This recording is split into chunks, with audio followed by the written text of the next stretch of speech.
Bismillahirrahmanirrahim. Assalamualaikum warahmatullahi wabarakatuh. Alhamdulillah rabbil alamin, wassalatu wassalamu ala asyrafil mursalin wa ala alihi washabbihi ajma'in. Rabbi shrah li sadri wa yassir li amri wa hlul 'uqdatam min lisani yafqahu qawli. Allahumma iftah 'alaina hikmataka wa anshur 'alaina min khazain rahmatika ya arhamar rahimin. Qala Allah ta'ala fi kitabil aziz, a'udzu billahi minasyaitonir rajim. Qul in kuntum tuhibbunallaha fattabi'uni yuhibbukumullah wa yaghfir lakum dhunubakum wallahu ghafurur rahim. Wa qala ta'ala aidan wa atimmul hajja wal umrata lillah. Sadaqallahul azim. Alhamdulillah, syukur pada Allah Subhanahu wa taala kerana izinnya dapat sama-sama kita menyambung kuliah kita untuk modul yang kedua, bukan minggu kedua, modul kedua. Minggunya dah banyak kali dah. Banyak minggu dah, dekat bulan dah ya. Tapi sebab kita yalah dalam 45 minit 1 jam jadi agak banyak juga nak disentuh. Jadi saya tidak mahu membuang masa yang lama. Baik, kita sambung. Tajuknya yang kedua ini adalah berkenaan dengan falsafah dan penyucian jiwa, penerangan ibadah haji dan umrah. Bila dikaitkan dengan penyucian jiwa dan jemputan daripada Allah Ta'ala, sudah tentu satu lafaz yang tak ada di dalam mana-mana ibadat lain, hanya dengan haji dan umrah sahaja, khususnya hajilah. Dan lafaz ini dipanggil talbiyah, lafaz talbiyah, ya. Boleh sama-sama dengan saya. Labbaik Allahumma labbaik, labbaik la syarika laka labbaik, innal hamda wan ni'mata laka wal mulk la syarika lak. Alhamdulillah, hujan purda sikit kan. Jadi talbiyah ini satu lafaz yang merupakan, ya, kalau kita melihat maksudnya, hamba-Mu datang menyahut panggilan-Mu ya Allah. Maknanya kita datang ke tanah suci itu dengan jemputan Allah. Betul kita menunggu kota, betul kita buat persiapan dan sebagainya, tetapi kalau Allah tak izinkan untuk dijemput, maka kita tidak akan pergi. Jadi itu yang disebutkan labbaika. Labbaika ni maknanya datang menyahut, ya, hamba-Mu datang menyahut panggilan. Jadi perkataan labbaika memang besarlah pengertian dia. Sebab itu diulangkan banyak kali. 1, 2, 3, 4. Kalau tengok dalam baris pertama tu ada 4 kali perkataan labbaika. Dan kita tengok terjemahan dia pun diterjemah tu 3 kali. Dan Tuhan yang tiada sekutu bagimu, hamba-Mu datang menyahut panggilan-Mu. Ya, sesungguhnya, kalau ikut di bawah tu, sesungguhnya segala pujian dan nikmat untukmu dan kerajaan, wal mulk. Sebab itu kita selalu baca surah mulk, mulk ni makna kerajaan, tapi ini kerajaan Allah Subhanahu Wa Taala, ya, bukan kerajaan manusia lah, ni kerajaan Allah Subhanahu Wa Taala. La syarikalak, tiada sekutu bagimu. Tiada sekutu bagimu ni pun disebut 2 kali, ya. Atas tadi la syarikalak, bawah pun la syarikalak. Itu besarnya pengertian talbiyah ni. Itu seperti mana saya terjemahkan tadi lah, ya.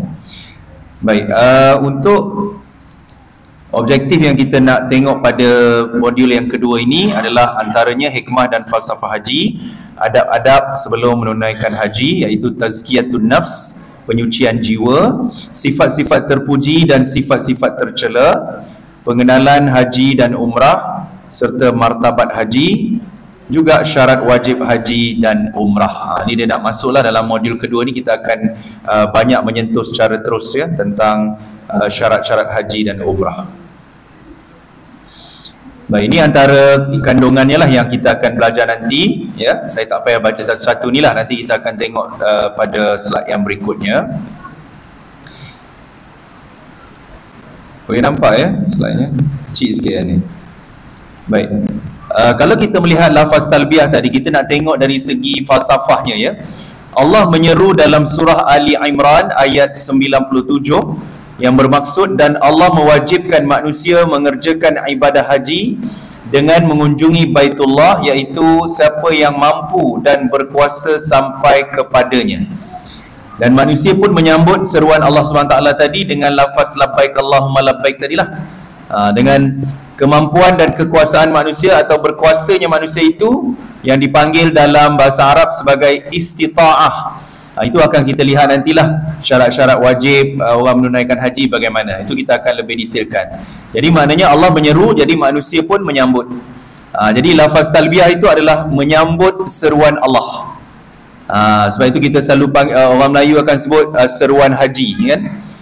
Saya tak sampai seru lagi lah. Bila kadang orang kata, kenapa tak pergi haji lagi, ni duit banyak apa semua. Oh, tak sampai seru, dia kata. Pernah dengar tak macam itu kan?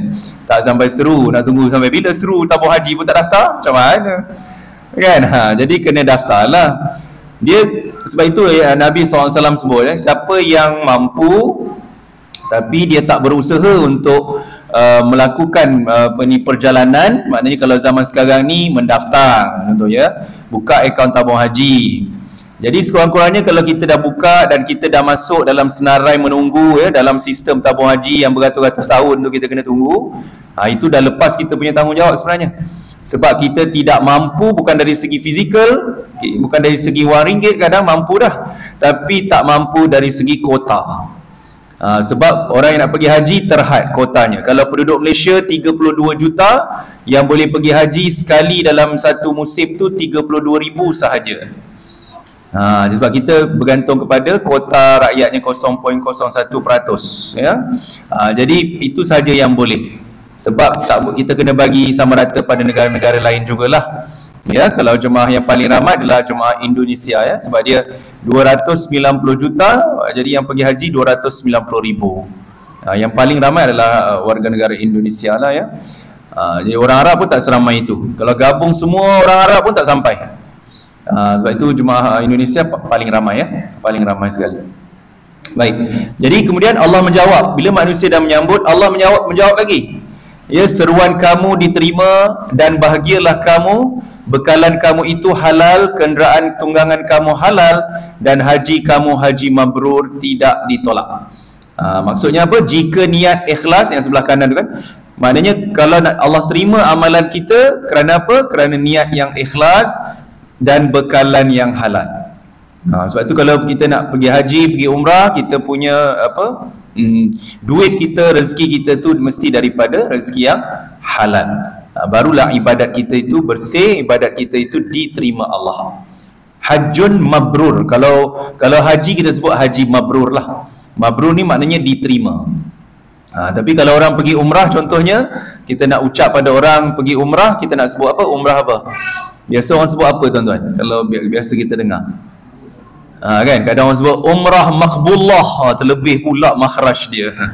Bukan umrah maqbullah, umrah maqbulah sahaja. Maqbul daripada perkataan maqbul, bukan maqbullah. Tebalnya makhraj dia kan, sesat lah tu. Jadi hajjun mabrur, kalau biasa orang Arab sebut hajjun mabrur wa sa'yun mashkur, wa tijaratan lan tabur. Maksudnya semoga mendapat haji yang mabrur, usaha yang diberkati, sa'yun mashkur tu usaha yang disyukuri, wa tijarah lan tabur, perniagaan yang tak pernah rugi. Maknanya kita melabur untuk menunaikan fardu haji dengan keluar kos yang begitu banyak, puluh-puluh ribu. Itulah perniagaan kita kepada Allah Ta'ala yang tak pernah rugi satu sen pun. Kalau kita berniaga biasa dunia ni, mesti ada untung, ada rugi kan. Tapi kalau kita berniaga kerana Allah Ta'ala, berniaga bukan maksudnya arti kata sebenarlah, maknanya kita mengorbankan duit kita, harta benda kita adalah kerana Allah Subhanahu Wa Ta'ala, dan ia tidak pernah rugi. Tetapi kalau jika niatnya tidak ikhlas, bekalannya haram, maka Allah akan kata tidak diterima seruanmu, tidak ada kebahagiaan padamu, bekalan kamu haram, perbelanjaan kamu haram, dan haji kamu ditolak. Auzubillah min zalik. Tidak ada pahala dan tidak ada ganjaran bagimu. Na'udzubillah ya. Sebab itu orang kata kalau kita pergi haji ni kita kena check. Kadang orang risau juga, ada je yang tanya-tanya saya kan, Ustaz boleh ke saya meniaga sekian-sekian ni, boleh ke saya pergi haji? Kadang ada seorang tu dia macam baik dengan saya lah, arwah dah abang tu. Dia jemaah surau juga, AJK surau juga di Kajang ya. Saya sempat bawa dia pergi umrah lah pada tahun lepas. Dia pun tanya sebab dia orang kata kerja sendiri. Jadi bila kerja sendiri dia macam-macam lah dia buat kan, maknanya freelance kan. Dia kata jual nombor plate kereta, nombor plate. Dia kata boleh ke Ustaz saya pergi umrah ni, saya jual nombor plate apa semua. Dia risau lah kan. Saya kata abang mencuri tak? Saya kata kan, abang ada main judi tak? Tak ada Ustaz, saya jual benda yang baik. Maknanya halal lah benda tu kan. Dia pun tak paksa orang beli. Kalau orang beli ada rezeki dia. Jadi maknanya tak ada apa yang abang nak risaukan. Alhamdulillah saya sempat bawa dia bulan 11 dulu. Ni dia meninggal lagi tu 4 bulan lepas akibat kanser. Tak tua sangat umur dia, 2 tahun tua daripada saya je. 45 umur dia. Allahu Akbar. Kanser apa entah, pelik nama kanser tu. Kanser apa ya? Melanoma nama kanser tu. Selalu kita dengar limfoma kan, kanser kan. Kesian sangat abang tu. Saya sedih menangis saya tengok dia. Ya, sebab saya tak pernah lah orang yang bukan saudara mara kita saya menangis begitu sekali sedih ya. Sebab dia rapat dengan saya sangat, dan dia selalu cerita ke orang, Dr. Azlan ni adik dia Allah sebab saya. Tapi itulah dah 4 bulan dah beliau pergi ya. Itulah maknanya dia selalu tanya begitulah. Macam tu juga orang-orang lain ada juga tanya, Ustaz boleh ke saya berniaga macam ni, buat ini buat itu, okey tak, boleh tak saya pergi umrah? Atau kadang orang kata saya ni ada hutang lagi banyak keliling pinggang. Kalau hutang ikut Ustaz pun ada hutang kan, hutang rumah, hutang kereta. Kalau nak tunggu habis hutang rumah, hutang kereta tak tahulah bila nak pergi. Dia kalau hutang yang jenis macam tu tak apalah. Ni maksudnya kalau hutang kecil-kecil tu kan, kalau hutang makcik jual kuih tu bayarlah kedekutnya. Semua masuk buku 555 kan. Kalau zaman sekarang ada lagi ke buku 55? Kalau QR code tu okey lah kan. Ni ada lagi buku 55 ya Allah zaman 2023 ni pun ada lagi ya. Jadi kalau hutang-hutang kecil-kecil tu kita settlekan lah, mana yang kita mampu kita settlekan. Ada orang kata, Ustaz boleh ke pergi umrah dengan buat pinjaman bank ataupun kan buat pinjaman ataupun buat gadaian emas kan. Kadang orang buat arahnu contohnya kan. Saya tak tahu terang, saya kalau pergi umrah kalau tak cukup duit memang saya buat arahnu. Tak ada masalah, sebab kenapa kita buat tu, kita mampu untuk bayar di kemudian. Kalau kita buat pinjaman tu, sebab rahnu tu macam pinjam dengan diri kita sendiri lah, sebab kita ada emas tu, kita gadai. Jadi kalau kita nak tebus balik, kita bayarlah sikit-sikit kan. Jadi maknanya boleh kalau orang nak pergi umrah dengan gadaian emas. Tapi bukan pergi kedai apa pajak emas Cina tu, janganlah ya. Yang bukan Islam tu kan. Yang ar-rahnu tak apa, yang Islamik. Itu tak ada masalah. Kan, sayang pula kita nak jual emas tu, kita gadai je lah. Kalau ada rezeki kita bayar macam tu. Jadi tak ada masalah sebenarnya kalau orang nak pergi umrah. Ialah kalau fikir macam tak mampu tu, maknanya kalau kita sampai bergolok bergadai tu kan, maknanya tak mampu. Tapi ialah kita nak sangat pergi kan, tak apalah, sebab kita mampu untuk bayar semula hutang tersebut. Kalau kita yakin kita tak mampu bayar, mana tak wajib lah. Tapi kalau kita mampu, yakin, sebab kita ada gaji contohnya, jadi kita boleh bayar ansuran dia tu, bulanan tu, tak ada masalah. Jadi kalau orang tanya, kalau gadai emas boleh ke? Jawapannya boleh, tak ada masalah. Yang penting mampu untuk bayar semula. Kemudian Allah SWT sebut lagi, aku hampir denganmu, dekat dan jelas, minta apa sahaja aku dekat denganmu dari urat halqummu. Maknanya apa sahaja yang kita nak, kita minta pada Allah Ta'ala. Dan Allah itu dekat dengan kita. Sebab saya ada satu peristiwa tu, tapi saya tak tahulah saya pernah cerita ke tak mula-mula dulu. Ada seorang anak murid saya lah, anak murid Usim ya. Saya terkejut juga bila saya tengok dia di Tanah Suci. Rupanya dia dah pernah cakap dengan saya tak perasan dalam WhatsApp tu. Saya pergi 2021. Saya cakap dengan, saya nampak dia, saya terkejut. Macam mana boleh ada dekat sini? Sebab saya tahu dia baru kerja dan gaji dia sangat, memang kalau tengok gaji tu tak mampu untuk pergi ke Tanah Suci. Kalau tengok pada gaji, sebab orang baru start kerja kan 1,000 lebih gaji kan. Tapi orang kata bila dia pergi tu, saya pun terkejut. Macam mana boleh pergi? Kan, saya tanya dengan dia. Yalah, kita tahu tu jemputan Allah SWT. Tapi macam mana dia boleh pergi dalam keadaan dia sendiri pun tak cukup. Satu, dia kata tiap-tiap hari dia berdoa, segala-galanya dalam handphone ni, dia punya profile picture ke, dia punya laptop ke apa, semua dia letak gambar Mekah Madinah. Sebab dia nak sangat pergi. Dia nak sangat pergi, tapi dia tak mampu. Tapi masa tu dia kerja di tempat rumah jagaan orang tua-tua dekat Kajang. Rumah Al-Fikrah, kalau tuan-tuan tahulah, dekat Sungai Sekamat tu, dekat dengan Jimat apa tu, tempat servis Pro2 tu kan. Dia lorong masuk dalam tu. Dia kerja kat situ dulu. Jadi agaknya berkat kot dia menjaga orang tua-tua, ya, tukar pampers orang tua-tua. Lepas tu zaman Covid kan, berapa ramai orang tua-tua tu yang meninggal dan sebagainya. Sekali tiba-tiba ada sponsor, ada orang sponsor beberapa staff, termasuk dia. Memang dia terkejut lah, dia kata menangis lah. Dia kata sebab dia tak sangka dia pergi tu dengan sponsor. Sebab kalau fikir duit simpanan pun tak ada, dia kata.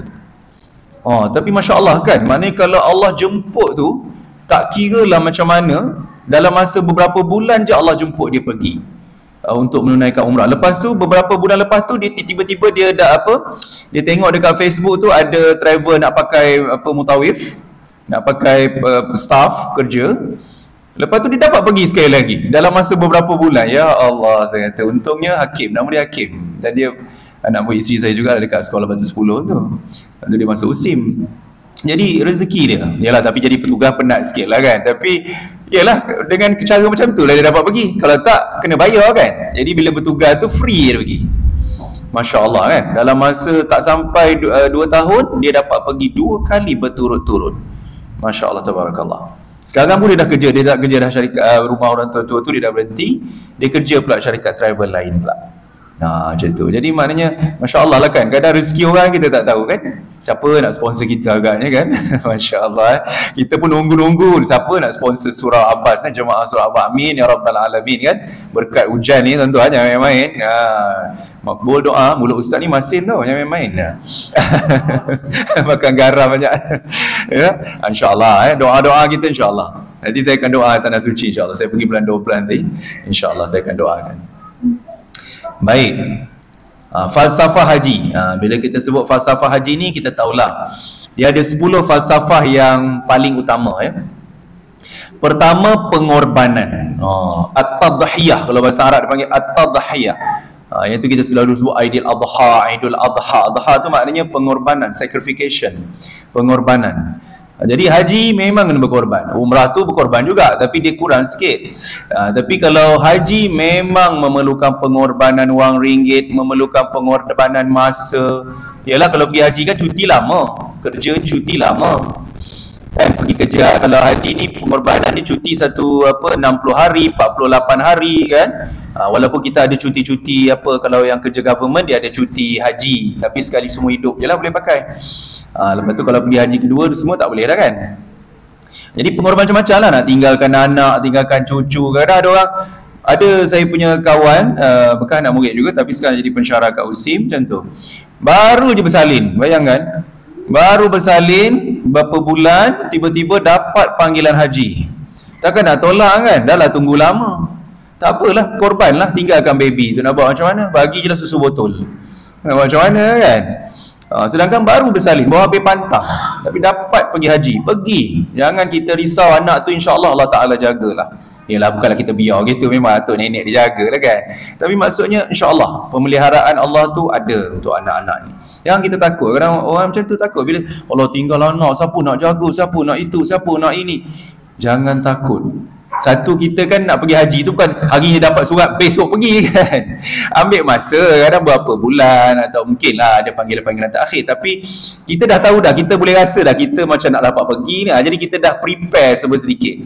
Katakan dapat last minute ke, kita dah tahu plan dia macam mana. Nak hantar anak ni kat mana, rumah mak ke apa, atau mak duduk kat rumah kita di Taman Senangin ni ke, contoh lah kan. Jadi kita tahulah nak plan. Jadi benda macam tu kita kena ni. Jangan tolak. Sekali bila kita tolak, tak tentu lagi kita dapat akan datang. Itu mustahak ya. Kalau dah dapat, jangan tolak, kecuali memang kesihatan tidak mengizinkan. Itu kita tak boleh kata apa. Mungkin tahun lepas sihat, tahun ni dapat panggilan, Allah tak sihat pula, macam tu kan. Itu lain lah. Tapi kalau kita masih sihat, banyak sangat sebab-sebab sosial, sebab-sebab benda-benda sampingan tu, kita fikirlah sebaik-baiknya. Bincang dengan ahli keluarga. Saya yakin kalau ahli keluarga kita jenis faham, dia kata tak apa, anak tu biar kakak jaga, biar adik jaga, biar insyaAllah. Tu ada je, jangan risau. Sekarang pun zaman teknologi kan, ada handphone. Kalau dulu zaman saya pergi haji dulu, kena bergayut dekat public phone tau. Pakai kad, tak apa kad tak tahulah tu dulu, zaman dulu tu kan. Sekarang video call boleh apa semua. Tapi dekat Mekah ni, Arab Saudi ni satu je, dia WhatsApp video, WhatsApp call dengan video call tak boleh. Dia kena ada pakai VPN macam lah tu teknikal lah. Tu kalau tanya orang-orang moden, muda-muda tahulah tu. Tapi kalau call Facebook boleh, call Telegram boleh, WhatsApp tak boleh. Tapi WhatsApp message boleh, call dengan video tak boleh. Ada banyak cara, Facebook pun boleh. Alah, nak hidup ni pandai-pandai lah kan. InsyaAllah kita tak akan terputus hubungan lah. Tak macam orang dulu. Kalau pergi tu tak tahulah balik ke tak balik ya. Kan, kalau 3 bulan pergi, kadang-kadang pergi haji, kalau orang naik kapal dulu kan, meninggal dalam kapal tu campak dekat laut je lah. Nak macam mana kan, takkan nak simpan dalam kapal tu nak bawa balik Malaysia. Memang mustahil lah, memang campak je dalam laut kan. Nabi sekarang zaman dah berubah, jadi insyaAllah tak ada masalah. Jangan takut, jangan bimbang. Kedua, pengampunan dosa. Sudah tentu kita pergi haji ni memanglah dengan dosa yang banyak ya, dengan amalan yang tak sempurna. Jadi kita nak pergi haji tu tujuan kita nak menghapuskan dosa-dosa kita yang banyak. Yang ketiga, persamaan. Apa maksud persamaan? Tak kira lah kita ni Datuk Seri ke Tan Seri, kita ni siapa ke ya, ada jawatan ke tak ada jawatan ke, orang kampung ke orang bandar ke apa ke, tak ada beza, sama sahaja di sisi Allah SWT. Kita raja ke, kita orang biasa ke, tetap pakai ihram juga. Tak ada pakai ihram daripada sutera ke, daripada baldu ke, daripada apa, tak ada. Semua ihram macam tu lah. Cuma hotel mungkin lain lah kan. Orang banyak duit, dia duduk lah hotel banyak mahal macam saya cakap dulu kan, Nilofa hotel dia berapa? Itu saya ada cerita kan. Satu malam berapa ni hotel dia? 25,000 rial satu malam. Bukan satu bulan, satu malam. 25,000 rial. Kita dapat 25,000, bersyukur, dah simpan lah bertahun-tahun duit tu. Tapi tak apalah, orang banyak duit kan. Macam kita tengok dulu Yang Maha Mulia Sultan Selangor dengan permaisuri kita, alhamdulillah dah berhijab apa semua kan. Mereka pun pergi dengan tabung haji travel juga. Sebab Sultan dia tak macam Agung dia dapat layanan daripada kerajaan Saudi. Tapi kalau Sultan dia masih lagi kategori bukan ketua negara, jadi dia dapat juga keistimewaan, cuma dia pergi melalui tabung haji travel lah. Baik, itu persamaan dari segi, maksudnya dari segi pakaian, dari segi di mata Allah SWT tu sama saja manusia ini ya. Yang keempat, satu cita-cita. Maknanya bila kita pergi tu memang cita-cita kita satulah. Apa dia cita-cita kita? Cita-cita kita adalah untuk mendapat haji yang mabrur. Laisa lahul jaza illal jannah. Tidak ada balasan untuk haji mabrur kecuali syurga saja. Itu yang kita nak. Hanya Allah lah yang menetapkan kita ni haji mabrur ataupun tidak kan. Baik, yang kelima, sabar dan tabah. Ini perkataan yang mudah disebut tapi memang mencabar. Seperti mana cerita-cerita yang saya sebutkan pada minggu-minggu lalu kan. Memang kesabaran dan ketabahan kita ni memang sangat diuji ketika di Tanah Suci. Satu, mungkin dari segi cuaca. Yang kedua, sikap orang yang keliling di kita, pelbagai bangsa seluruh dunia datang di situ. Jadi orang kata macam-macam PL, macam-macam perangai ya. Ada yang faham, ada yang tak faham, ada yang memang belajar, betul-betul belajar tentang haji, ada orang tak belajar sangat. Kalau kita Asia Tenggara ni alhamdulillah lah, kalau Malaysia, Indonesia dia ada kursus-kursus dia ya, alhamdulillah. Pelaksanaan yang tabung haji buat adalah macam tabung haji sendiri adalah apa orang kata pengurusan terbaik dunia ya. Tabung haji ni pengurusan terbaik dunia, selalu mendapat pengiktirafan daripada kerajaan Arab Saudi lah. Jadi cuma kita nak sabar tu dari segi macam-macam keadaan lah yang kita sendiri tak dapat nak jangka ya. Tapi insyaAllah sebelum kita pergi tu kita kena selalu berdoa lah, semoga Allah Ta'ala memudahkan urusan kita, tidak menguji kita dengan ujian-ujian yang berat. Sikit-sikit tu ada, tak apa ya. Kadang ujian kesihatan pun ya juga. Sebab itu kalau kita sebelum pergi ke sana, kita kena exercise lah. Kita kena rajin exercise ya, kena buat jalan kaki ke walking. Ustaz tiap pagi walking saya dia mesej dari pagi pun tengah walking, cungap-cungap saya cerita kat dia ya. Kita kena buat exercise walaupun kita bukanlah sportman ke apa kan, tapi kita kena buat sekurang-kurangnya berjalan kaki setengah jam, dapat keluar peluh sikit, okey lah kan. Ataupun kayu basikal ke ya, macam itulah. Maknanya buat apa exercise sikit. Jangan nak pergi haji, pergi umrah tidur aja, baring. Dia kata rehat. Rehat bukan semestinya baring baring je. Kena berjalan sikit sebab kat sana kita memang jalan lah. Kita tak ada kenderaan. Kalau nak pergi jauh-jauh tu barulah ada bas kan. Tapi kalau kita contoh orang tabung haji muassasah yang biasa tu, dia punya hotel dengan kalau Madinah tu dekat sikit lah. Kalau Mekah tu kadang-kadang sampai 1 km, 1 kilometer daripada hotel ke Masjidil Haram. Sebab itu ramai jemaah-jemaah haji, ini macam tips jugalah, sebelum haji mereka duduk di hotel yang asal, maknanya yang 1 kilometer tu sebelum haji lah, sebelum musim haji. Jadi kalau nak pergi masjid tu memanglah kalau dah pergi waktu Zuhur memang sampai Isyak lah tak balik. Sebab apa? Nak jalan kaki tu kan penat dengan panas dengan apa. So kalau nak pergi toilet apa semua, pergi kat masjid ada toilet semua kat bawah, kat luar tu. Tapi yalah kan, selesa tak selesa lah nak beratur dengan orang ramai-ramai tu. Tapi kalau lepas musim haji, biasanya jemaah-jemaah ni dia pintar jugalah. Yalah, Agoda kan ada, booking.com kan ada. Jadi dia ambil lah hotel-hotel yang depan Masjid Haram tu, dia booking sendiri.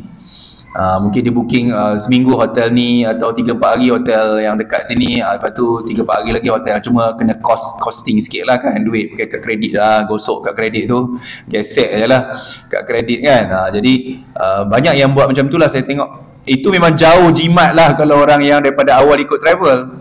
Kalau daripada hari pertama ikut travel memang yalah kadang malas orang nak fikir kan. Jadi dia ikut travel, duit ada tak apalah. Kalau orang nak jimat duit, ikut muassasah, bila habis musim haji dia ambil hotel depan Masjid Haram tu.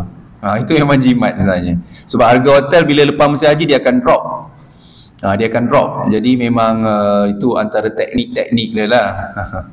Kan, teknik-teknik orang yang apa, kalau sebab apa dia orang duduk dekat tu bukan nak buat apa kan, tapi dia nak apa, dekat dengan masjid. Senang nak pergi masjid lepas musim haji tu, nak berulang alik masjid, tak penat nak pergi toilet, nak balik bilik apa semua tu tak susah lah. Itu maksud dia ya.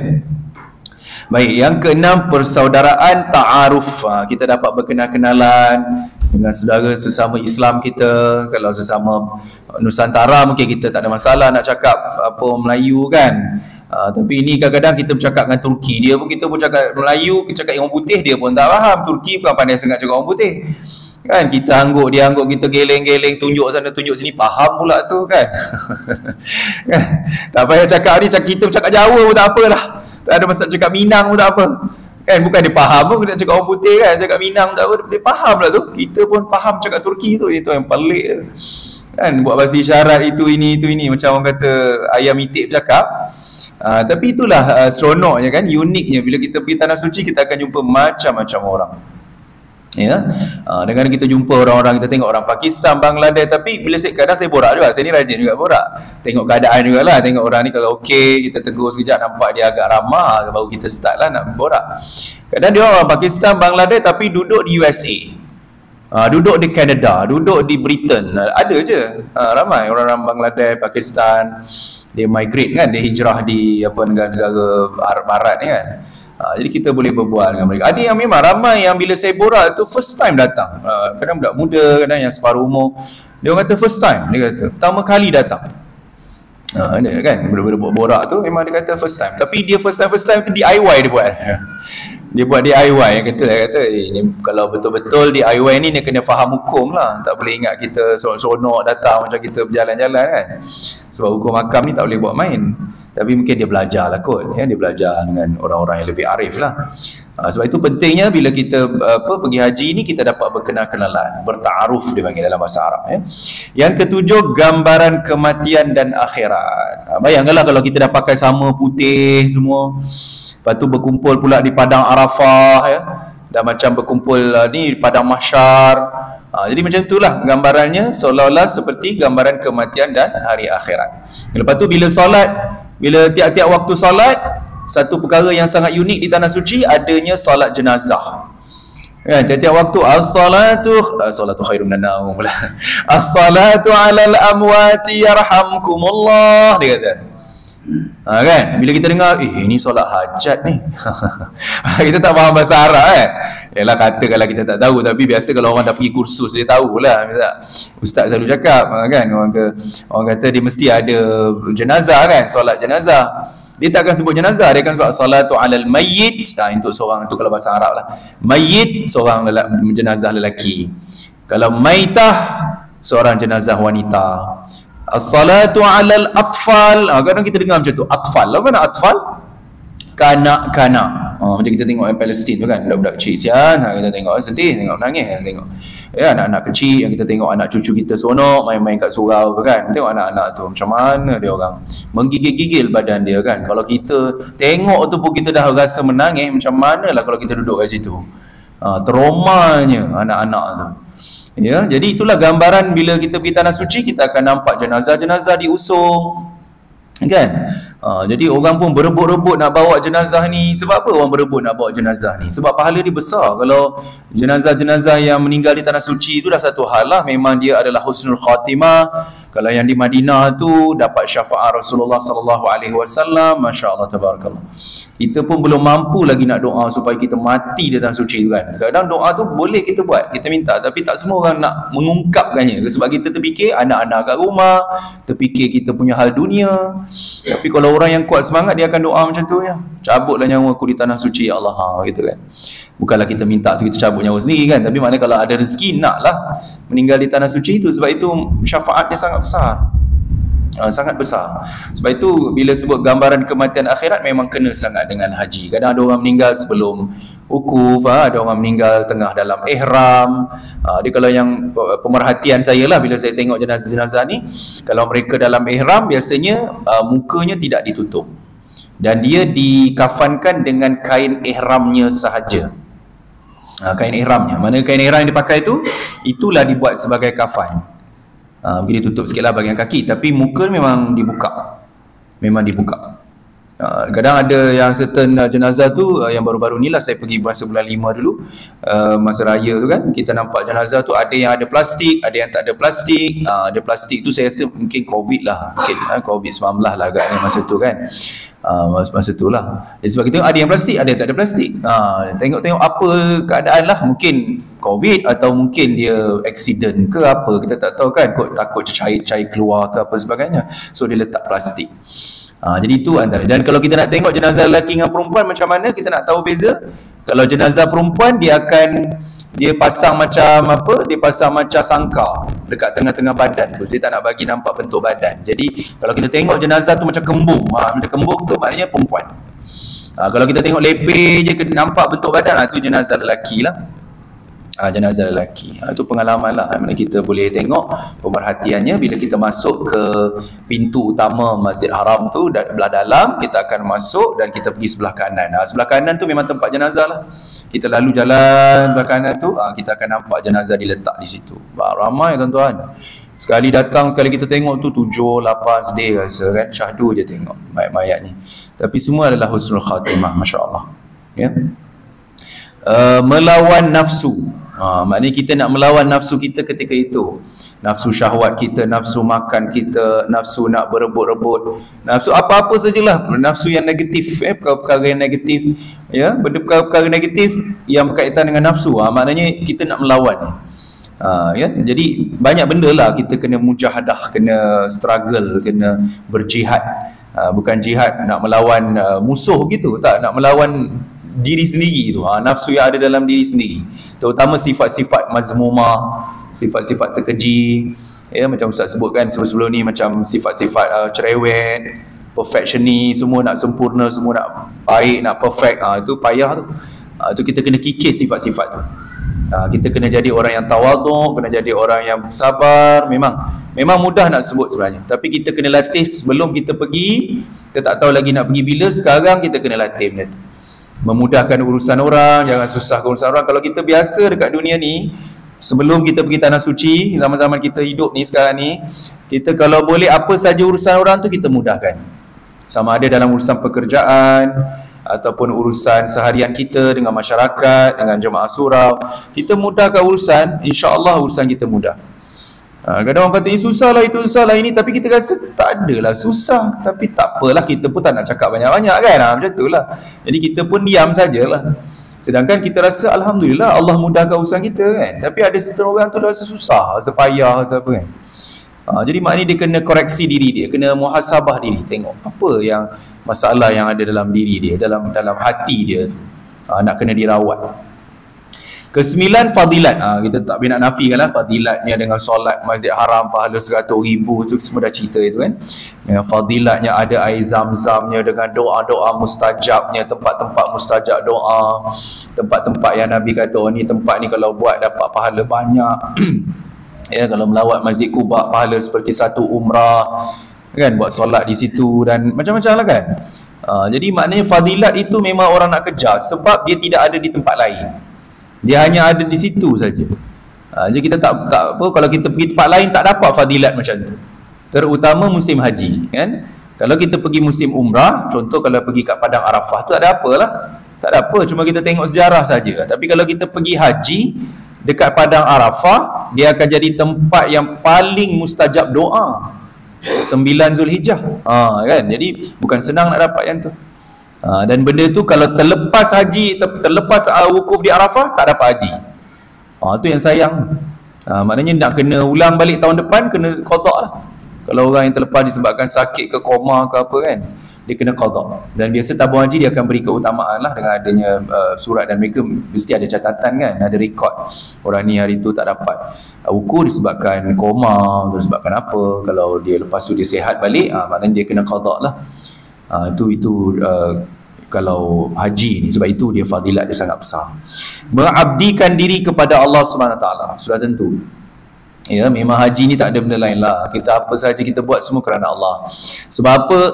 Haji ni adalah rukun Islam yang kelima kan. Dia penutup. Syahadah kita dah sudah dah. Kan? Kemudian kita solat, alhamdulillah tak ada masalah, 5 waktu cukup. Kemudian zakat pun kita dah bayar. Puasa pun kita dah tunaikan kan tiap-tiap tahun ya. Cuma haji tu, haji ni memang. Jadi haji ni memang kita kena sabar, kita kena menunggu, kita berdoa kepada Allah Taala, kita penuhkan akaun tabung haji kita. Kan? Lepas tu kalau cukup masa dah sampai ni apa masa nak merayu, kita merayu, tak apa merayu je. Sekarang senang tau, merayu pakai apps saja. Apps tijari dia panggil. Kalau tak tahu tanya anak ya, tanya orang-orang yang muda lah. Dia insya-Allah dia apps tu kita boleh apa download daripada Play Store dekat handphone kita tu. App Store ke Play Store tu. Kita boleh masukkanlah nombor IC, masukkan nombor buku tabung haji dan sebagainya. Boleh tanya anak, boleh tengok, explore lah, boleh tengok ya. Dalam apa apps tu. Jadi kita rayu, tak apa. Rayu dapat tak dapat itu bukan kira. Yang penting kita buat. Buat je semua proses-proses semua kita buat. Bila Allah nak jemput tu kita reda, kita tunggu je. Kalau Allah jemputlah. Kalau tak apa. Usaha lagi tahun depan. Sampailah kita mati, tak apa.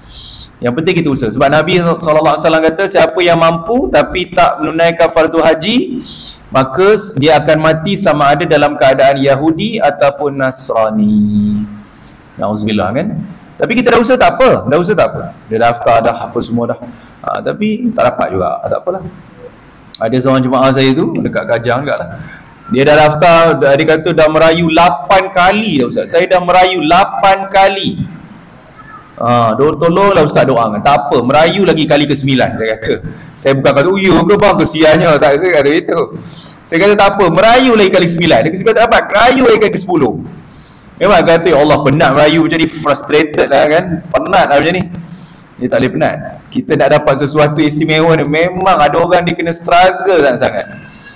Ada seorang jemaah saya lagi seorang tu, banyak pengalaman betul kan saya ni. Jadi bila ada seorang lagi tu macam tu, dah daftar, dah kursus, dah apa dah, nak pergi dengan swasta lah ni, ada duit lah sikit kan. Duit-duit yang dikumpul tu, daftar dengan travel tertentu. Bila dah daftar, dia kata saya orang pertama Ustaz letak nama kat situ, daftar pergi kaunter dia travel apa ni kan. Dia dah daftar nama semua ada lah. Dia kata insya-Allah ada ni Tuan Haji, insya-Allah. Sekali bila tunggu, tak ada nama dia. Heran betul. Menangis abang tu kat saya. Dia kata, macam mana nama tu? Saya ni orang pertama yang daftar. Sepatutnya nama saya tu ada dekat atas sekali. Tak tahulah kalau nama tu terkeluar daripada komputer. Sebab nama tu atas ni terkeluar dia. Kan? Yelah kalau kita nak gurau macam tu kan. Tapi orang kata, yelah. Maknanya apa? Allah tak jemput lagi. Belum masanya. Tapi sebab dia dah, yelah, kecewanya dia sedih lah. Yelah dari segi proses tu mungkin Ialah tanggungjawab travel tu juga mungkin kecuaian dia ke apa kan. Tapi nak tak nak kita kembali kepada Allah juga kan. Maknanya bukan jemputan Allah. Saya kata tak apa, abang pergi umrah dulu. Pergi umrah dulu. Dah pergi umrah tak apa. Dia kata tu lah ustaz, saya rasa frah betul tapi saya nak pergi umrah. Bulan 11 nak pergi umrah dia kata. Sebab dah tak dapat pergi haji tu dia rasa ya Allah frah betul. Dia sedih dia kata. Sangat-sangat sedih. Dia telefon saya lama cerita kat saya. Yelah dia nak luar, dia tak tahu nak luar kat siapa. Dia ingat Dr. Azlan, dia luar Dr. Azlan je lah. Macam tu kan, berkesian macam-macam orang punya tuan-tuan perempuan pun mungkin ada pengalaman kan. Saya pun tak tahu kalau ada pengalaman-pengalaman peribadi tu kan. Memang tiap-tiap orang macam-macam pengalaman kan. Itulah. Tapi apa-apa pun dia kembali kepada Allah Subhanahu Wa Taala. Tapi kita kena banyak doa lah. Janganlah kita mau kata serah saja kan, kita doa di samping usaha. Okey, ini contohlah kalau orang kursus haji yang kursus haji yang disediakan oleh tabung haji kan. Hadir kursus haji itu pun adalah bukti pengorbanan dan jihad untuk meningkatkan ilmu. Ada orang, ada tahun lepas satu family ni tiba-tiba last minute Allah panggil dia, itu rezeki juga tu. Kadang-kadang tak bersedia, Allah panggil pula masa tu. Tapi saya rasa dia pergi ikut. Satu family adik-beradik, maknanya mak ayah dia daftarkan dia masa kecil. Jadi dia dapat pergi adik-beradik. Last minute baru dapat. Lepas tu tak tahulah mana dia dapat nombor saya. Dia kata boleh tak doktor nak nak buat kursus haji express lah kan, nak intensif lah, nak habis selesai. Boleh je, tak ada masalah. Bila nak buat?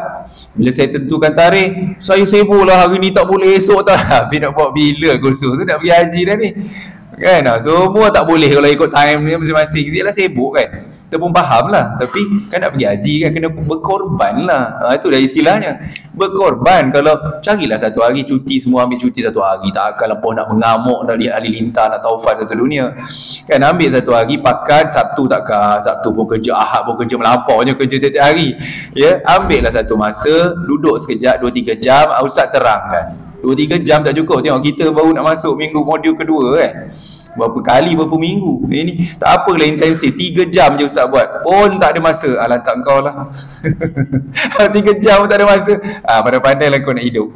Tapi rasa dia pergi juga haji tu, alhamdulillah lah. Tapi itulah kan, maknanya kena berkorban. Allah SWT sebut dalam Quran, surah Al-Alaq, surah pertama yang Allah turun kepada Nabi SAW, wahyu 5 ayat pertama. Iqra' wa rabbukal akram alladhi 'allama bil qalam 'allamal insana ma lam ya'lam. Bacalah dan Tuhanmu yang maha mulia, maha pemurah, yang mengajar manusia melalui pena dan tulisan. Ia mengajarkan manusia apa yang tidak diketahuinya. Sebab itu saya kata, sebab itu alhamdulillah lah, tuan-tuan perempuan ni antara surah yang sangat bertuah lah dapat buat kursus haji secara macam ni. Sebab kita nak pergi kursus-kursus haji yang ada di dekat, saya rasa dekat Masjid Beranang ada, Masjid Raja Alam. Tapi kadang kita tak berkesempatan. Tapi alhamdulillah bila kita dapat buat macam ni, ya, kebetulan Ustaz pun memang ada kuliah haji kan dengan umrah ni. Jadi maknanya kita dapat ilmu tu, kita dapat. Tak pergi haji pun kita dapat ilmu tu. Kita berkorban untuk mendengar beberapa minit ni, masa antara maghrib isyak, kita dapat dengar ilmu tentang haji. Itu satu pengorbanan juga. Ya, pengorbanan. Itu yang mustahil, sebab kita kena belajar. Sebab ilmu haji umrah ni tak semua orang boleh bagi. Tak semua. Sebab dia punya ilmu dia, sebab kita bukan buat benda tu tiap-tiap hari tau. Kalau kita buat solat, kita buat hari-hari solat. Sebanyak orang boleh cerita pasal solat ni, apa rukunnya, apa sunatnya, apa wajibnya kan. Tapi haji, tak semua orang boleh cerita. Mana satu syaratnya, mana satu rukunnya, mana satu, tak boleh. Tak semua orang boleh cerita. Kecuali yang belajar, dia dapat pengiktirafan, baru boleh. Ya, baik. Azan dulu ke terus saja? Terus saja. Okey, baik. Baik bos. Adab sebelum menunaikan ibadat haji dan umrah. Adab pertama, ikhlas. Ini mustahil sangat. Niat ikhlas mencari keredaan Allah, bukan nak dapat title haji, hajah. Kalau tak panggil saya tuan haji, tak panggil saya puan hajah, saya tak nak kawan awak. Sampai macam tu sekali kan. Baik, tak boleh lah macam tu. Sebab kita pergi haji belum tentu haji mabrur, mungkin haji Marlboro kot. Kan. Jadi kita kena Allahu Akbar nak. Allahu Akbar. Okey. Baik. Jadi niat yang ikhlas mencari keredaan Allah. Wa ma umiru illa liya'budullaha mukhlishina lahud-din hunafa wa yuqimus salata wa yu'tuz zakah wa dzalika dinul qayyimah. Maknanya padahal mereka tidak diperintahkan melainkan supaya menyembah Allah dengan mengikhlaskan. Mukhlisin lahuddin. Kan ada je surah mukhlisin yang selalu kita dengar. Mukhlisin ni maknanya orang yang ikhlas. Orang yang melakukan ibadat semata-mata kepada Allah Taala. Hunafa. Hunafa apa? Hunafa ni maknanya dia berasal daripada perkataan Hanif. Ada tak nama orang Hanif kat sini? Ataupun Hanifah ataupun Hanafiah. Hanif ni maknanya orang yang berpegang kepada ajaran yang lurus dan betul. Maknanya dia berpegang kepada suatu ajaran Allah yang lurus dan tepat. Wa yuqimus salat, dan dia menunaikan salat, wa yu'tuz zakah, dan memberi zakat. Dan yang demikian itulah agama yang benar. Surah Al-Bayyinah ayat 5. Al-Bayyinah tu gelaran Rasulullah tau.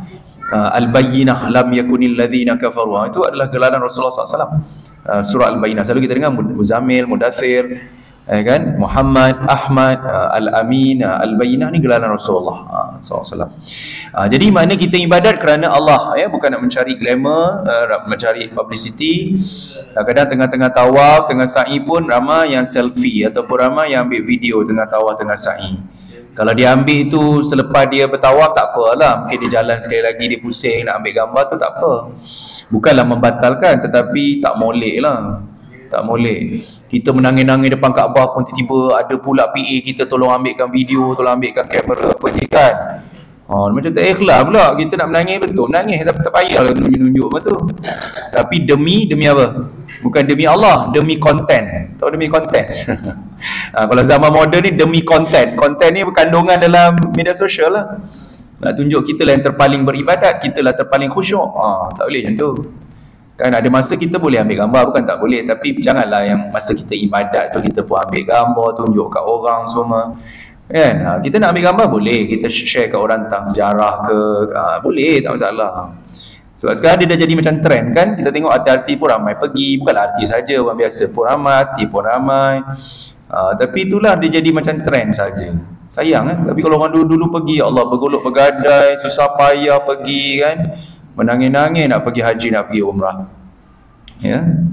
Jadi tak baguslah. Itu dari segi baiknya tu bagus. Maknanya daripada dia orang pergi buat bukan-bukan, baik pergi haji, baik pergi umrah kan. Tapi keikhlasan tu kena dibetulkanlah niat-niatnya.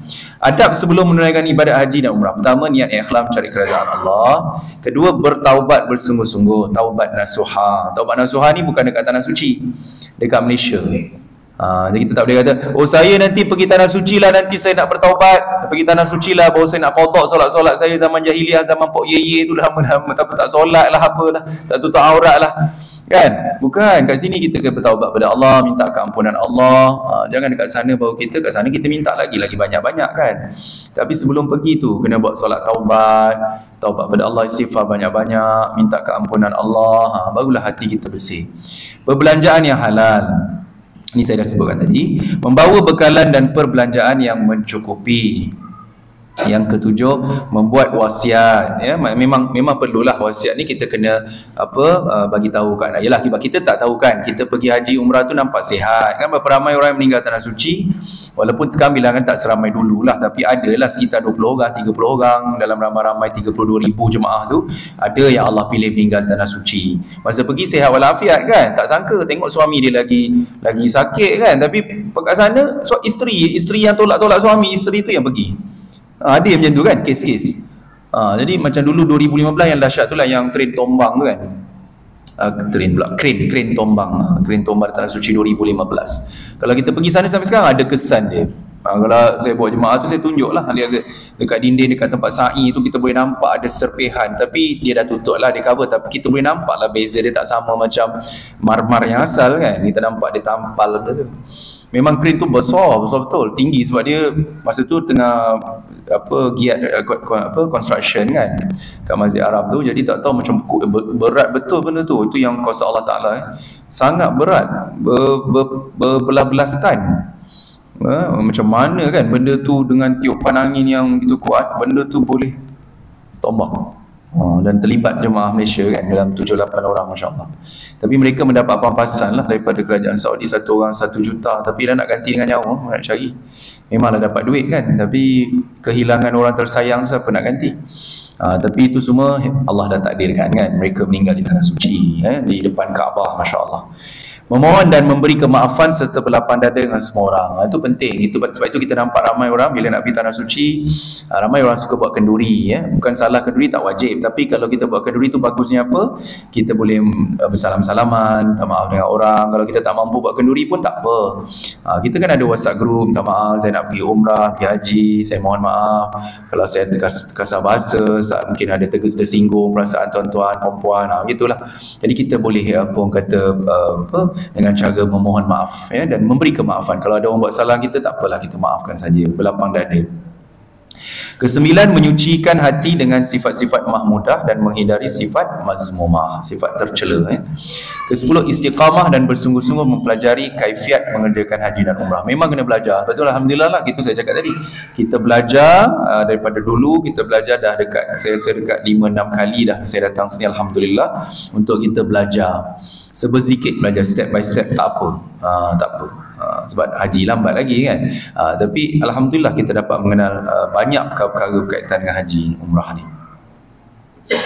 Tazkiyatun nafs, penyucian jiwa.